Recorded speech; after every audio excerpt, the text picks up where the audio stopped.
Hey y'all, welcome back to the channel. My name is Beth and today we're gonna make sourdough cookie bars. They are delicious. I cannot wait to show you how to make these. Let me show you the ingredients. As always, I will link the recipe down below. This recipe calls for butter. We're gonna melt it and brown it. It also calls for brown sugar, white sugar, 1 egg, sourdough discard, vanilla, baking soda, salt, chocolate chips, and all-purpose flour. So it's a pretty good lineup of, the usual suspects. Something different about this recipe is the ingredient list is measured out in grams, not necessarily like cups and things like that. So I do have a kitchen scale. If you don't have one, I cannot recommend getting one for your kitchen. This is a daily driver in our kitchen. It's so easy to use. And I'll show you throughout this recipe. I've already measured out the butter. It's just a stick and maybe a couple of tablespoons equals about 140 grams of butter, which is what the recipe calls for. But we're gonna go ahead and melt it and brown the butter. So I'm just gonna turn it to kind of medium low just to get the butter melted until it gets a little bit brown. And it just takes a few minutes, then we'll have to set this aside to cool. I'm also gonna go ahead and get out a large mixing bowl. Coming back to the kitchen scale for just a moment, if you don't have one, I'd be happy to link one down below. If I can find this exact same one, I will. And I do use affiliate links. If you choose to shop using my affiliate links, it doesn't cost you anything extra. It is an additional way you can support my channel because if you use my links, I do earn a little commission. So thank you for shopping affiliate links when you're able to. Here's what we're gonna do. I'm gonna add my mixing bowl on top, and then we're going to turn this on. And I already used it to do the butter, so it's already set to grams. You see that little G on there, that means grams. Next, we're gonna measure out the brown sugar, and we need 100 grams of brown sugar. So the beauty of using a kitchen scale is you don't have to dirty up any other measuring tools. So I'm gonna do just a little bit of this. You know what? Hold on. Let me just loosen up some of this brown sugar first. Sometimes it can get kind of stuck together. I've heard that you can put a piece of bread, like store a piece of bread in your brown sugar container and it helps to keep it soft. I've never done that before, but I've heard that it works. Let me know if you've done that and is it worth it? All right. Okay, so we need 100 grams of brown sugar, so we're gonna watch that 0.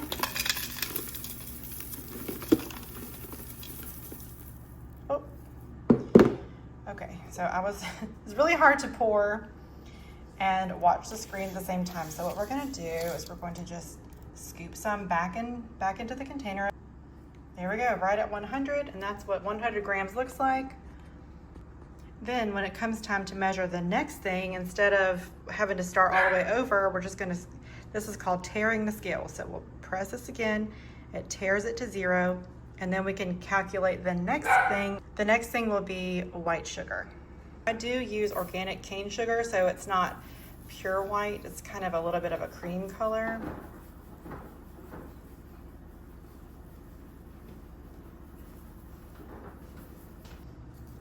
And there we go, 100 grams of white sugar. 100 grams of sourdough starter.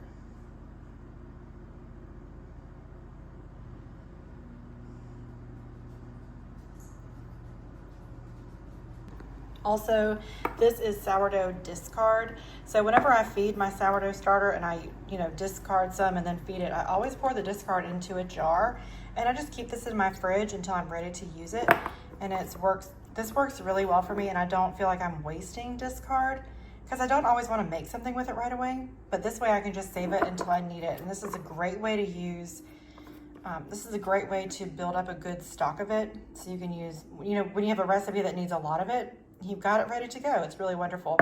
Also, this is a salad prep jar I got from the Target dollar spot quite a while ago, but it says, "Don't kill my vibe." It's to prep salads in,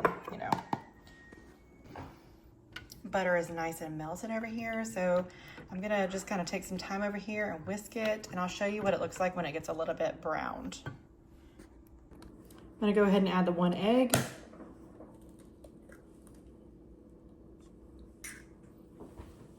Then we need 1 teaspoon of vanilla. This is my homemade vanilla.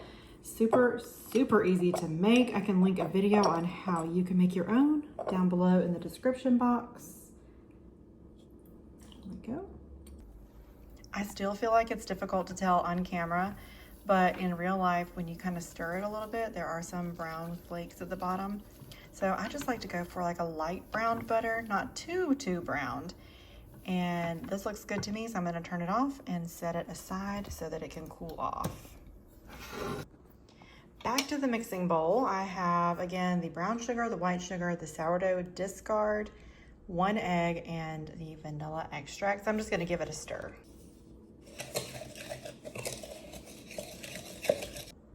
I've got it nicely combined, and sometimes it's a little bit lumpy with like chunks of brown sugar, and I try to kind of bust those up as the best I can. But this has come together really nicely today. It smells so good. This recipe is amazing. Next, we're gonna add baking soda. We need 3/4 of a teaspoon.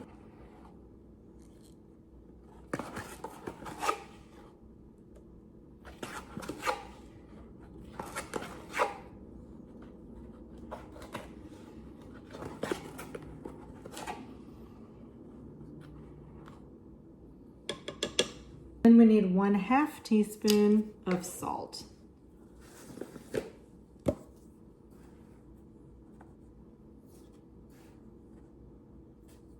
Of course, you can use any kind of salt that you like. Right now in my kitchen, I'm using a lot of the Himalayan salt because I have a lot of it.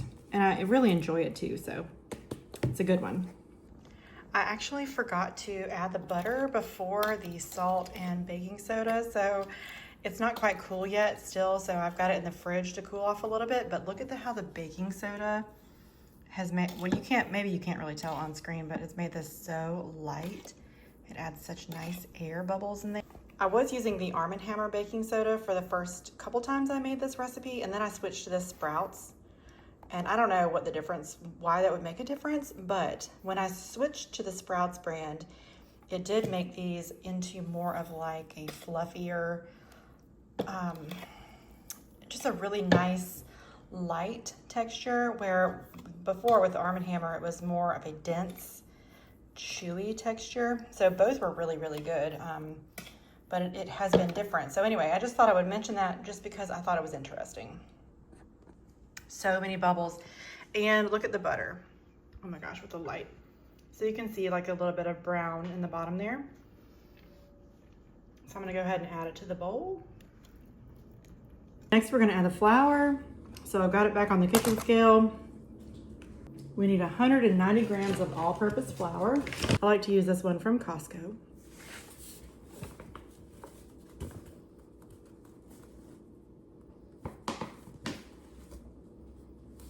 I'm gonna stir that together. We're gonna mix until it's almost combined, all the way. Then we need to add our chocolate chips. So we're gonna tear the scale again. We need 170 grams of chocolate chips.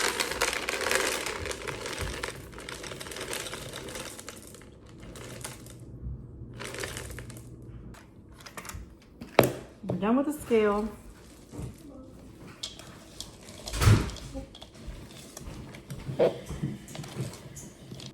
Next, we're gonna prepare the dish.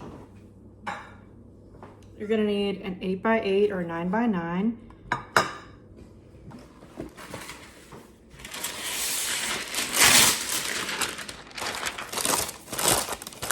From here, we're gonna scrape all the batter into the bowl, into the dish.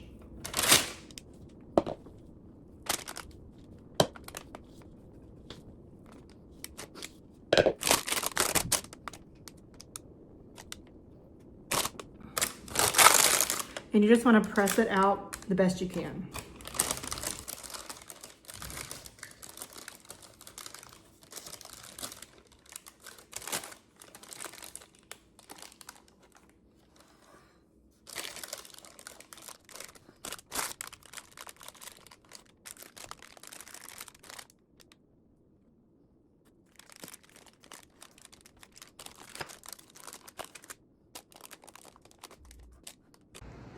here we have it, the sourdough cookie bars. And now one of the most difficult parts of the recipe is next. I have to cover it with plastic and put it in the fridge for 2 hours or up to 3 days. I've never baked it right away. I have always left it for at least a day in the fridge. These are so good. So anyway, I'm gonna cover it, put it in the fridge.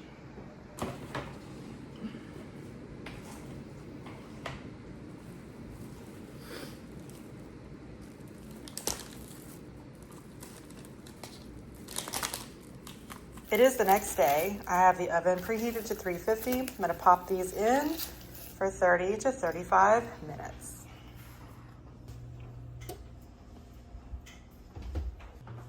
All right, it's been 35 minutes.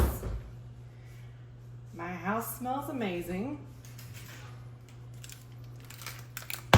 You guys.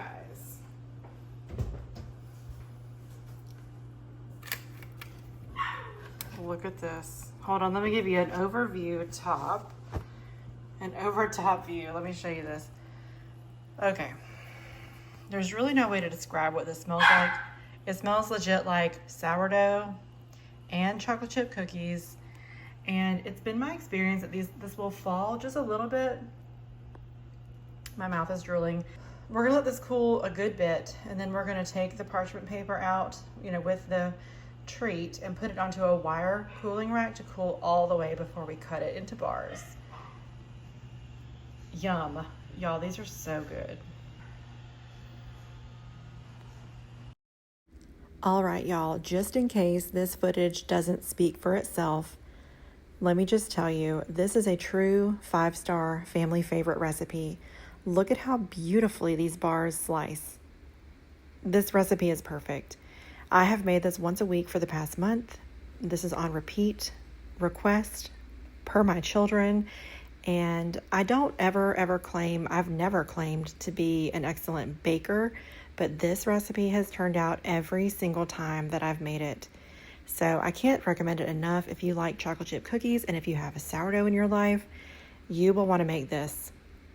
So I hope you've enjoyed this video. If you did, please give it a thumbs up and subscribe to my channel if you haven't already. I really appreciate you being here, and also thank you in advance for shopping my affiliate links.